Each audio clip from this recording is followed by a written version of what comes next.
we go from there.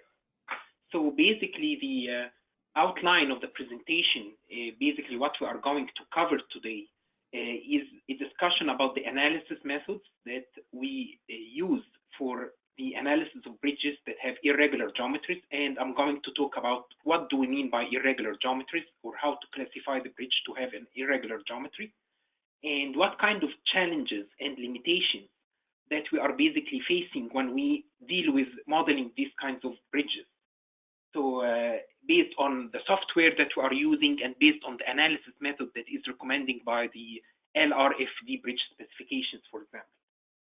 The third point will be discussing some modeling aspects for the bridges with irregular geometries, how to model it with MIDAS, and showing you some of the nice features that are included in MIDAS Civil that really makes the problem very easy. And the fourth thing will be discussing load rating using MIDAS, like what the module that we have for load rating using MIDAS Civil. So basically, I want to start first with some background about the analysis methods. What do we use for load rating of, or analysis in general, of beam slab bridges? So for beam slab bridges, we basically, according to the AASHTO LRFD, we have two types of analysis, either using the approximate methods of analysis or going to the refined analysis. And basically, for the approximate methods of analysis, we have some constraints on the bridge geometry for doing or using this type of analysis method. So basically, we need to have the, according to the LRFD, the width of the deck or the bridge cross-sectional width need to be constant. The beams that are basically the main primary structural element of the bridge need to be parallel and have the same stiffness. We can only analyze bridges that have very small curvatures, or the curvature is very limited. Number of beams need to be greater than or equal to 4. And finally, the boundary conditions of the bridge need to be well defined. Like we have strict boundary conditions, hinges or supports that we are actually restraining the translations and rotations in a very well defined way. However, for the refined analysis, which basically one of the methods for refined analysis is the finite element method, or that's the most common method that's used for refined analysis. This is actually, the LRFD is specifying to use it when you have bridges with irregular geometries. What we mean by irregular geometries is that when you have a case when the bridge width is varying actually along the length, it's not constant, or when you start to have flared beams, which means the spacing between the beams is not constant along the span. You can start the span with a spacing and you end up with a different spacing. So this is what we define as flared beams. And of course, curved beams, if the beams are curved in plane, even if they have same or different stiffnesses, which means the cross-section of the beam can have the same dimensions or can be different. Also, it's very suitable for analyzing bridges with curved alignments, which we typically face all the time in ramps, for example, when you have a curved ramp or a bridge that is curved in plane, all these types of alignments, curved alignments. You can use the refined analysis for analyzing any number of beams, of course, so it does not have a constraint on the number of beams. And finally, one of the most important things is that the stiffness of the support can be also considered. And what do I mean by the stiffness of the support? That we can build a model for the bridge, including all the structural elements, including the piers, the intermediate piers and the end piers and everything. And those, of course, act as an elastic support. They are not a rigid, true support. So this kind of behavior is actually encompassed in finite element models and refined analysis. And of course, it's not included in the approximate method. So having said this, let's just move to one of the common beam slab bridges. And I just wanted to use the word or the term beam slab bridges for this presentation as a generic term. And that's what AASHTO actually is calling these types of bridges.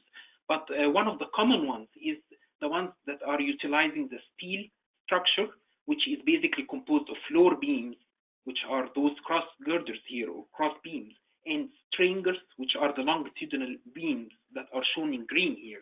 So this type of system, the floor beam stringer system, is one of the very common beam slab type bridges.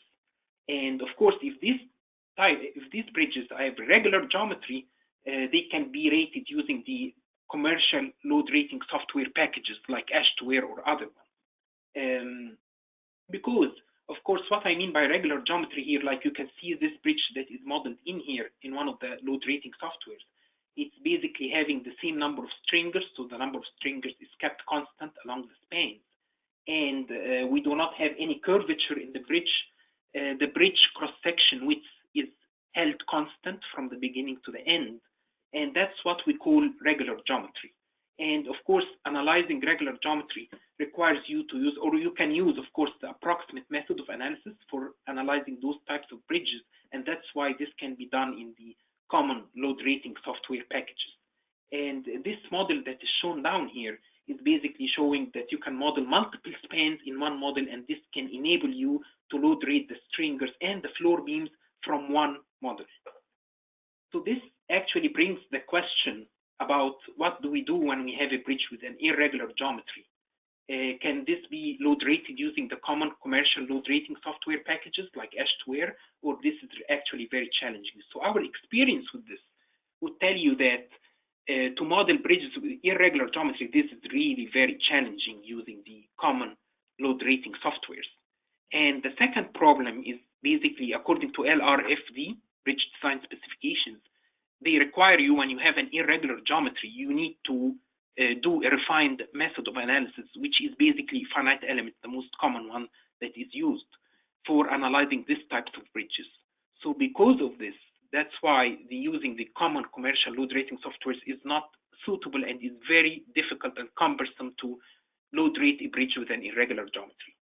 So let's talk about some of the cases that we see all the time for the bridges that have irregular geometries. Like, for example, this case that we have in front of us, we have two spans, and we have the number of stringers this is actually showing the framing plane for the two spans, and you can see clearly the number of stringers in span number 1 is different from the number of stringers in span number 2. And this is a very common case when we see it sometimes. So a case like this cannot be handled in the common load rating softwares. And this case, of course, we call it an irregular geometry case. And especially that you always want to model those two spans in one particular model to enable you load rate the stringer and the floor beam from the same model. So this is one of the cases. The second case, when you have a case like this, when we have spans with flared geometries. So this is basically when you have a cross-section of the bridge is having some certain width here, and you want to transition this width to a narrower width over there at this span. So basically you have a transition span in between that has flared stringers, which means the spacings here are different from the spacings at the beginning of the span are different from the spacings at the end of the span. So that's what we call flared stringers. And sometimes you can see this member here, which is an additional stringer that is placed in this location to carry the overhang, because you cannot afford having the overhang with a long cantilever length this way. So this additional stringer is carried on a floor beam and is carried on the exterior stringer here along the span. So a case like this, we have some issues in here that the number of stringers is of course different, varies across those two spans. And the bridge cross-section width is also different from here to here. And the third thing, when you have additional members like this, those structural members, which cannot also be modeled in a package that only offers the regular bridges or bridges with regular geometry. So you can see how the level of complication here when we have a situation like this. Case number 3, of course, when you move to curved alignments, and this is very common that you have bridges with ramps and you want to load rate the ramp spans as well.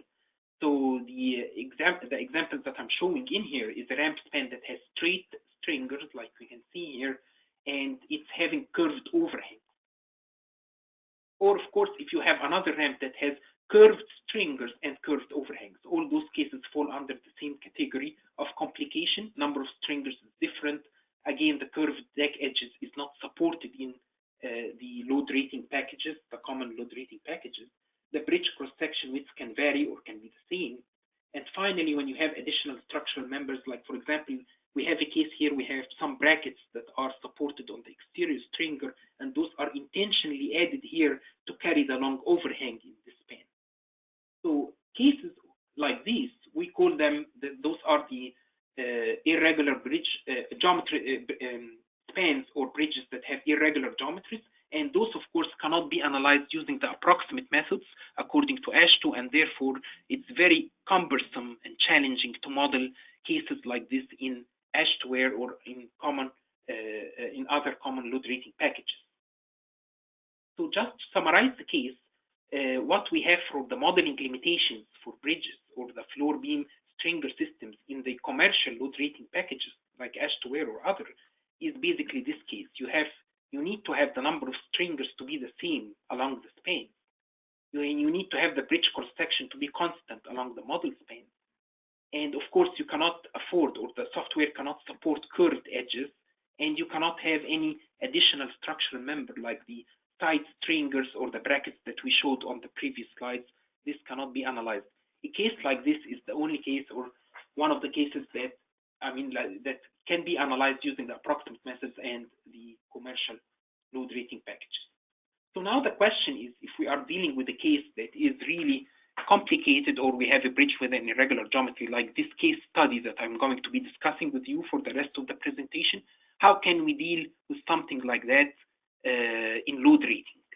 So I'm showing you here one of the bridges that we were doing in one of our projects, and you can see clearly this kind of complication here. This is the main bridge.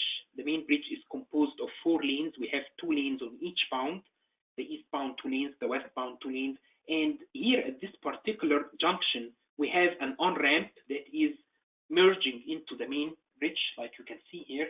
So that particular portion of the bridge, when you have this main span here, or the span of the main bridge, and you have another span that's coming from the ramp, and this span, you have some of the stringers that are supported on the exterior stringer of the main bridge, and some of the stringers are directly supported on the floor beam or the cross girder here. So you can now feel the kind of complication that we are dealing with in this particular case study, and how are we going to deal with something like this in modeling. I'm showing here the cross section of the main bridge. So basically, this is the main bridge. We have 2 lanes on each bound, and we have a traffic divider in the middle of the cross section here. And this is actually the cross section of the ramp here. It's basically 2 lanes on the on-ramp. So of course, to do this kind of modeling for the bridge, this is clearly a case that is an irregular geometry, cannot be analyzed using the approximate methods. We need to use a refined method. So basically, we need to go to finite element analysis, and that's what we are using MIDAS way to do. So we start first, of course, with defining the bridge geometry, which is, of course, a complicated geometry that you have seen in here in this framing plane. And this can be done very easily using AutoCAD or one of the CAD softwares, MicroStation, AutoCAD, whatever, when you can build all your geometry of the spans that you want to model at once in this CAD file, and then you can import the geometry from AutoCAD to MIDAS. So this makes the geometry definition very easy for these kinds of bridges, which is really one major or key point about modeling those bridges, is dealing with the geometry. This is one of the difficult things. And basically, the beauty of this thing, doing this in CAD, that when you draw all your elements inside AutoCAD, you can draw each element in a separate layer. Like I'm showing you here on this slide, the CAD file that we developed, the DXF file that we developed for this bridge, you can see that each structural element, like the red lines, represent the stringers, the blue lines represent the floor beams, and we have those green lines representing the diaphragms that are connecting the stringers together. The beauty of the thing is that you can put each of those members in a separate layer on AutoCAD, and this makes the process very easy, of course, to pick those layers and select them. And the beauty of this thing, that when you import the model inside MIDAS, each one of those layers is recognized automatically by MIDAS as if it is a separate group. Like you can now, MIDAS can see the stringers as one structural group, can see the floor beams in a separate structural group, and the diaphragms in a third structural group. So this makes the process very easy to deal with in MIDAS. I'm just showing you here just a very quick representation of it. I have MIDAS open. Of course, you have to select your units, and this has to match the drawing units that you used in your CAD file. I've drawn this bridge in feet. Everything is in feet here. So I just go very simply and say import AutoCAD DXF file, and then I pick my file here, and then I will select what layers do I need to include them inside the model. So, for example, the stringers, the cross girders, and the diaphragms. And of course, those layers were done here. Of course, inside the CAD, we have to define everything in a separate layer from the beginning. So this is how MIDAS can recognize those layers here. And then you just hit apply, and you have your geometry done. So that's the beauty and the nice thing about it. And if you can see here, if you go to groups, you will see that automatically MIDAS recognized each layer in a separate group. So now you can pick your stringers independently from the cross girders, and this is also independent from the diaphragms. So each one of those is a separate layer. And then you can proceed from this point, which is a very good start for the model, that you can start defining your material sections and everything, which I know that you guys are very familiar with using MIDAS, and all of these kinds of definitions are trivial to you now. So going back to the presentation,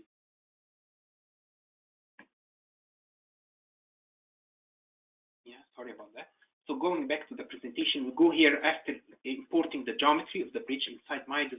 I started, of course, defining the materials and the sections for every member. And this is basically showing all the groups that we have in this model. And this is how it looks like. So it's really a very neat and clean way to define the geometry. One thing that I just wanted to mention to you here in the DXF stage, when you draw your members, like those stringers, you can just draw those stringers as one line or one element from the beginning to the end. You don't have to discretize the line into pieces. And when you go and import your geometry inside MIDAS, so MIDAS automatically recognizes those as discrete, separate elements, or as if the elements are divided. So it recognizes the joint between the diaphragm and the stringer, and between the floor beams and the stringers automatically, which is really one of the nice features and tools that is inside MIDAS, and saves you a lot of time. So proceeding with the presentation, so the thing we selected a grillage model for analyzing this structure, composing of the main bridge span and the two spans on the ramp, span 1D and span 2D. And of course, we're using beam elements for the stringers, beam elements for the floor beams, and the diaphragms as well, using beam elements. And finally, we added transverse beam elements that are basically simulating the deck that's connecting all the stringers together in the transverse direction. So this is how we modeled this bridge here. And I want to talk to you now about some of the modeling aspects inside the MIDAS.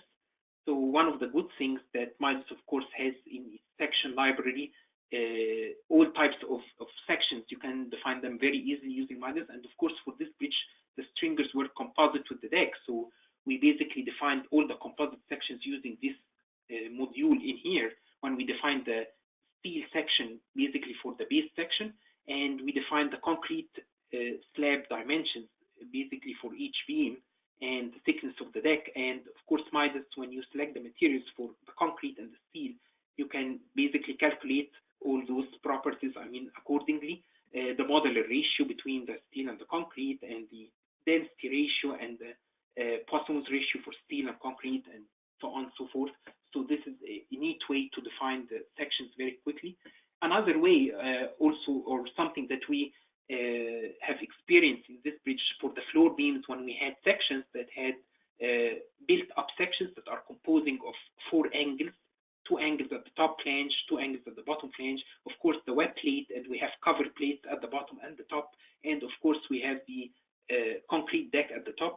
So one of the very nice ways to define the sections having this kind of complication in MIDAS, that we can use the sectional designer tool, which allow you to draw the section as well on AutoCAD and as a DXF file, and then you can import the geometry from AutoCAD, and then later on you can define the materials for each portion of the section, mesh the section into small elements, and this can allow you to get a very accurate calculation for the properties of the section, including the area, the inertia, the modulus, everything.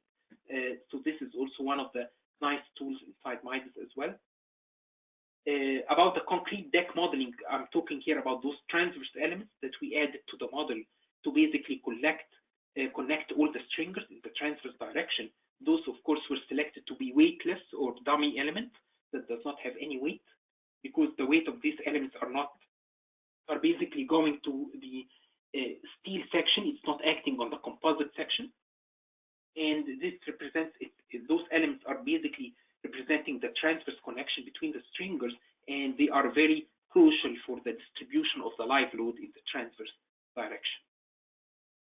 One of the important things also to include in the model is to pay attention to the connection between the diaphragms, the intermediate diaphragms, and the stringers. This is a pinned connection, so beam end releases are required at the ends of each of those members to make sure this is a pinned connection, so it does not transfer moment, or for the diaphragm, or for the intermediate diaphragms, we do not carry any negative moments at the ends based on what we have for the statical system of the bridge.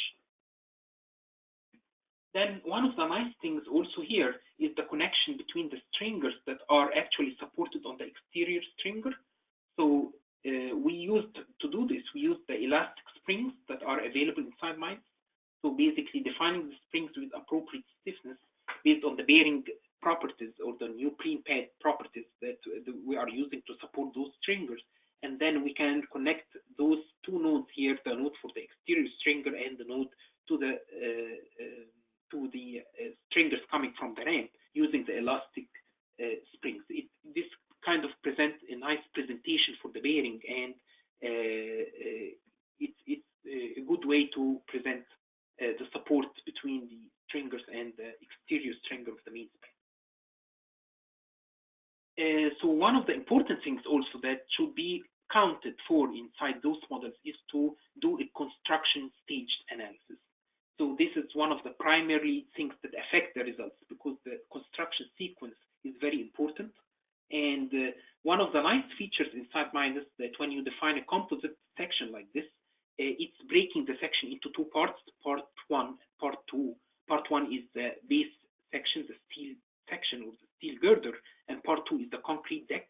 And you can actually identify or determine each part to be activated in a different stage. So part number one, which is the steel girder, is going to be activated in the stage when you have the steel structure only there.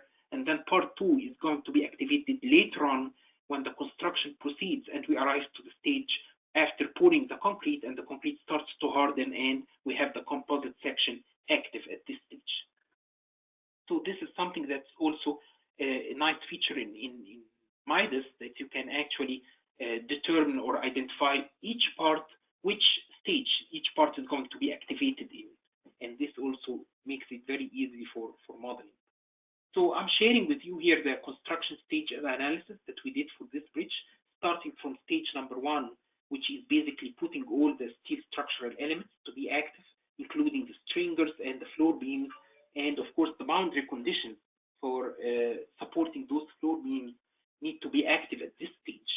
And then we create the second stage to activate the diaphragms, so basically connecting the diaphragms to connect the stringers together, and that's another stage. And now the diaphragm weight is basically going to the steel section only, or the steel girder section only, because this is not composite yet, which is the true construction or following the construction sequence.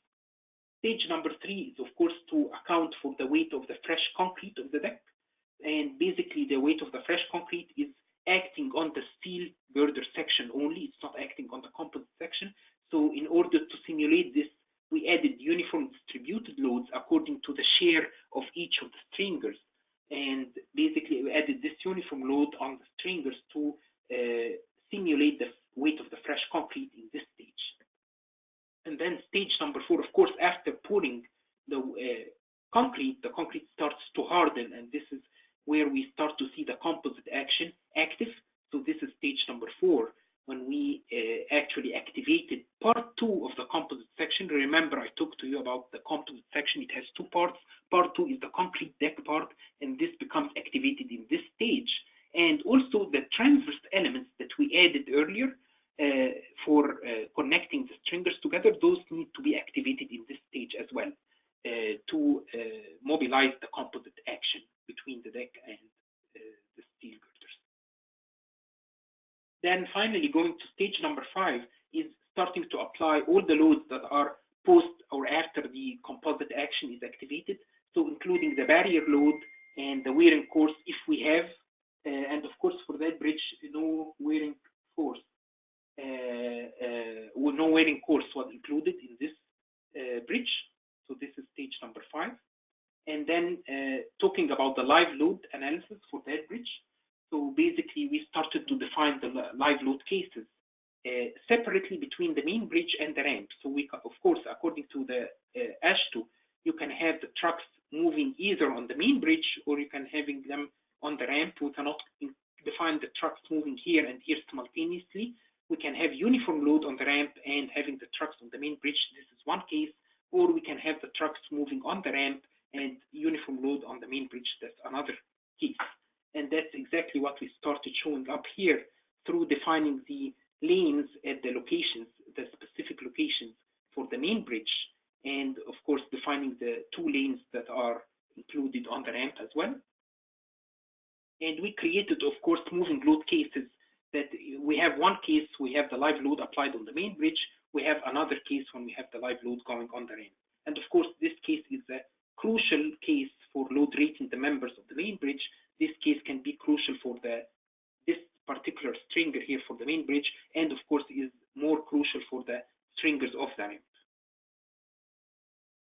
So just sharing with you just one slide from the results after displaying the construction stage analysis, the moment diagrams, and this is how it looks like. It's showing you basically the bending moments on the stringers, and you can see clearly this way of defining the connection between the stringer and the floor beam using the elastic spring is really appropriate. It's showing you 0 moments at the ends, which is what you expect from a simple beam here to be modeled in the correct way, and is transferring the reaction of the stringer to the floor beam, so you can see clearly the bending moment on the floor beam, and that's basically after running it.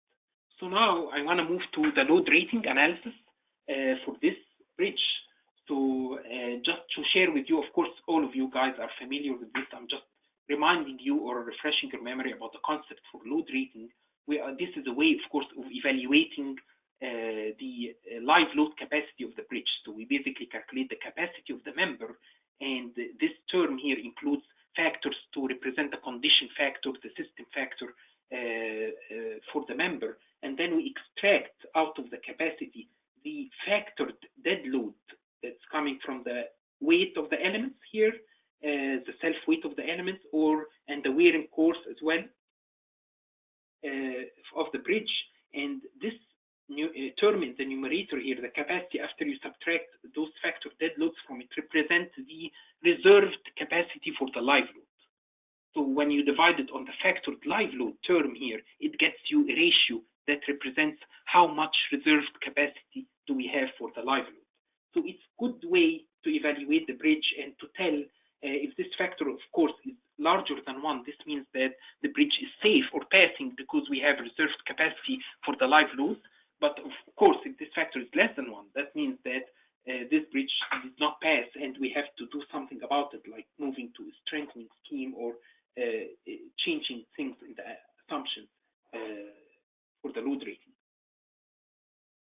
This is also a very important chart here because it shows you how the analysis proceeds. So typically when we do load rating projects, we start first load rating the bridge for the design truck, which is the HL93 by AASHTO.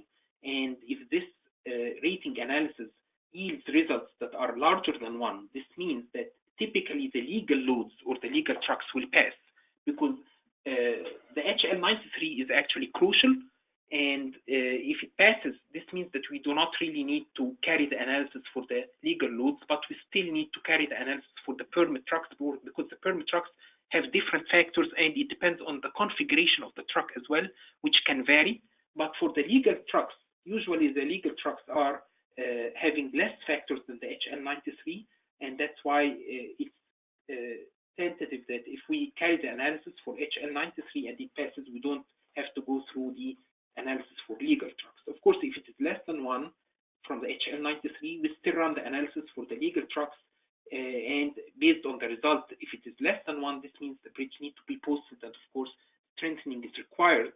Or if it is larger than 1, this means that it passed the legal trucks, it doesn't need to be posted, and we can proceed with the analysis for permit trucks later.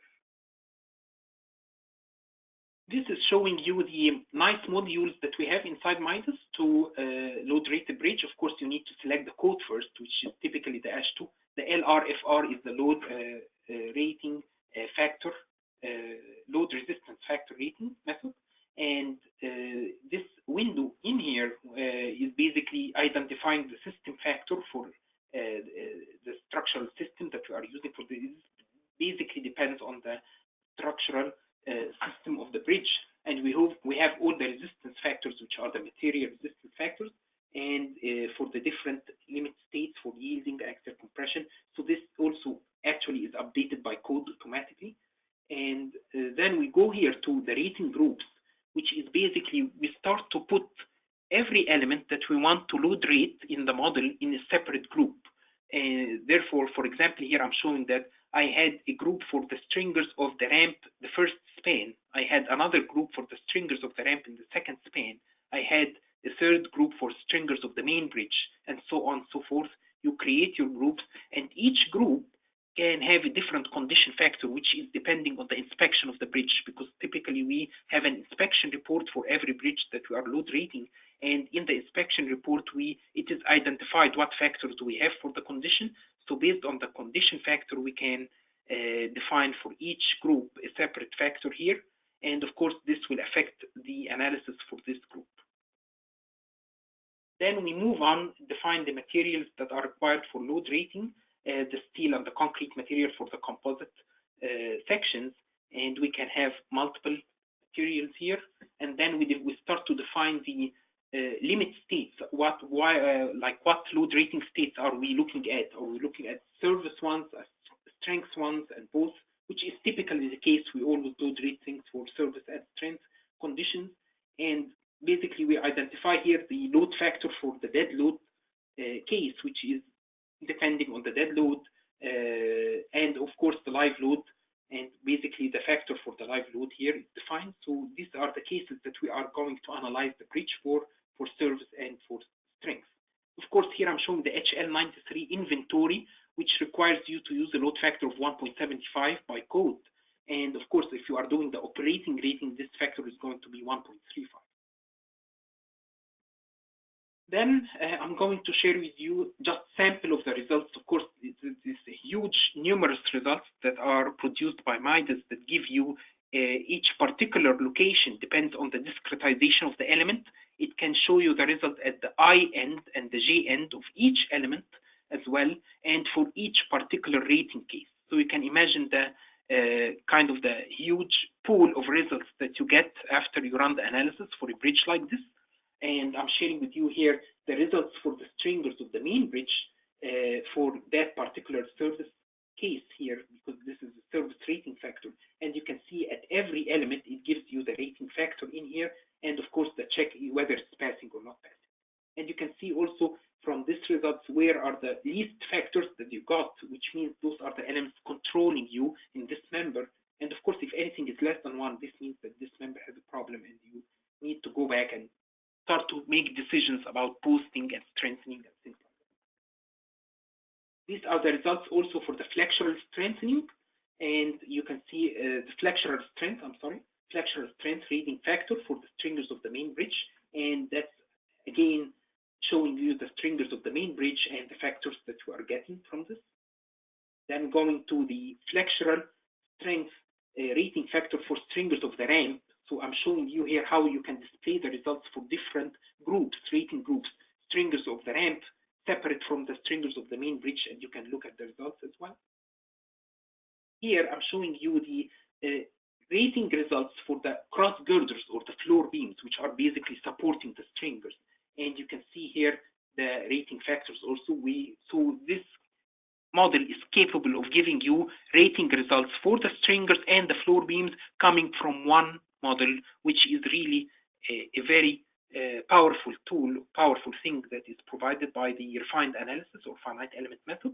And you do not have to worry about rating different elements in separate models or this kind of complication that is happening when you go to other procedures of analysis.